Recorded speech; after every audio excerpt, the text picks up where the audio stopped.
So, okay, dito naman tayo sa next naman natin na explain is yung word flower and HR based scenarios, which is append. So, good day everyone. I will be discussing another Python activity focused on list methods using HR based real life scenarios. So, ang kagandahan ng activity nito ay hindi lang tayo natututo ng Python functions, pero naiintindi natin kung paano sila ginagamit in practical workplace situations, lalo na sa HR or human resource department. We have 11 list methods to discuss and each method will be explained through a scenario para mas madali siyang ma-visualize. So, let's start. Yung first is append, addingan yung employee. So, yung unang scenario niya involves the HR department. Nag-add tayo ng new hired name, which is Jordan Cabading, in Python. Kapag gusto natin magdagdag ng isang item sa isang pinakadulo, we use the append method. So, parang actual HR system lang. Kapag may bagong employee, dinadagdag siya sa the end of the list. This teaches us how to update a list by adding new data. So, yan. Ito yung code. And this is the output. So, yan. Nag-enter tayong employee. Minggis. So, ito yung mga nakalagay dito sa taas ng employees niya, which is Taylor, Jordan, Reed. Ganyan. Ito yung nadagdag na employee. Tapos yan, news. Tapos next naman tayo, which is extend, merging two employees list. So next, the HR team receives a separate list of employees coming from another branch. Instead of adding them one by one, we use extend to combine two lists into one big employee list.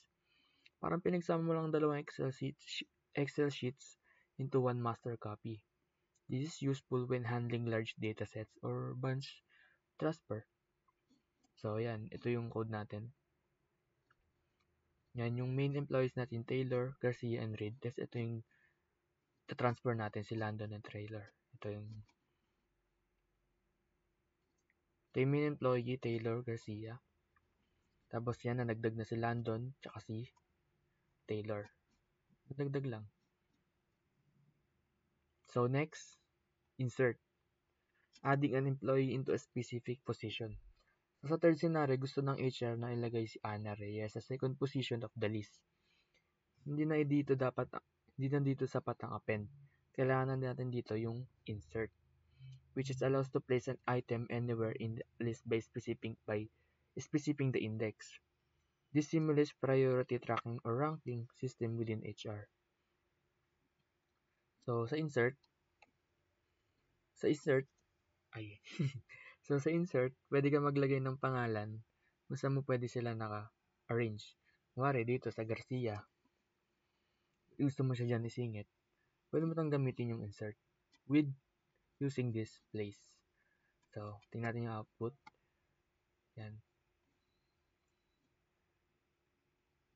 Taylor Garcia. So, dito niya siningit si Taylor. Yan. Next tayo, remove.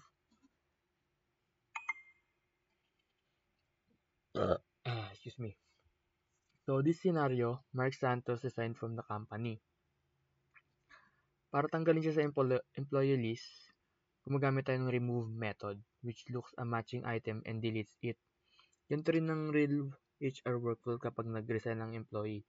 I-remove siya sa active employee roster. Yan.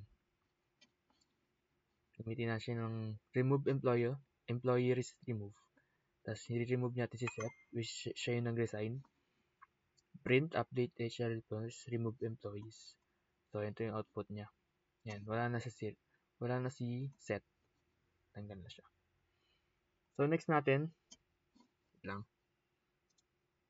Oras ba?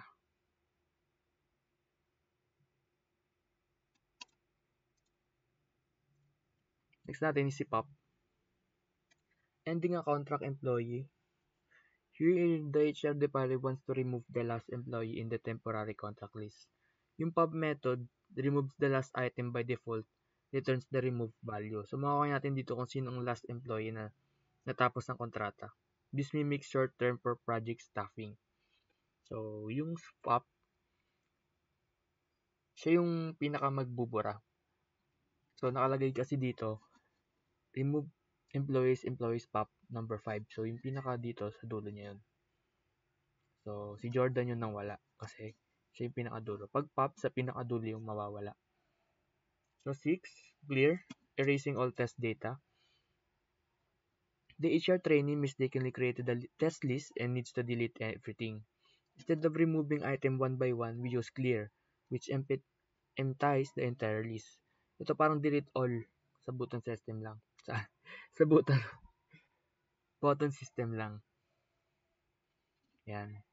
Pag sinabing clear, tatanggalin niya lahat yan. Sa output niya, wala na. Naging list lang. Naiwan lang yung list kasi binura niya na lahat ng pangalan. So next, index. Locate an employee in the roster. In this scenario, the HR manager wants to find the position of Maria de la Cruz in the employee list. So dito, gumamit siya ng index, which returns the exact position of an item. Useful to kapag gusto niyo mag-locate ng employee records, checking ID sequences, verifying position in sorted list. Yan. Yan, kung gusto nyong pang ilan siya, index, Sammy Johnson, lalabas pangalawa. Kasi 0, 1, 2. Diba? Next, count. The HR analytics team wants to count how many employees are named John. Some companies have many employees sharing the same first name. So we use count to compute how many times appears in a list. So this supports statistics analyst.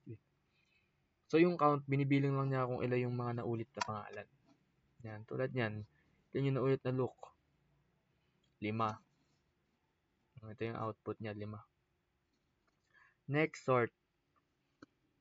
Before printing the updated employee directory, HR needs names in alphabetical order. We use sort. Kapag sort, gusto mo ng alphabetical order, order ng mga pangalan yan. Katulad yan, alphabetical niya, H, L, L, M, R. Mga naunang letter lang. Yan. Tapos yung 10, reverse. The HR officer wants to see newly hired employees first. If the list is in hiring order, use reverse will flip the list up so the most recent entries appear earlier. So, this helps when checking recent hires of tracking onboarding sequence. Yan. So, dito, i-reverse lang niya yung recent hire or yung pinakadulo nag-hire. So, next is copy. Before doing major updates, HR wants a backup copy of the list. Using copy, we create separate duplicate of the original list para hindi mapektuhan. This is important in the system to prevent data loss or unwanted changes. So, kakopy niya lang yan.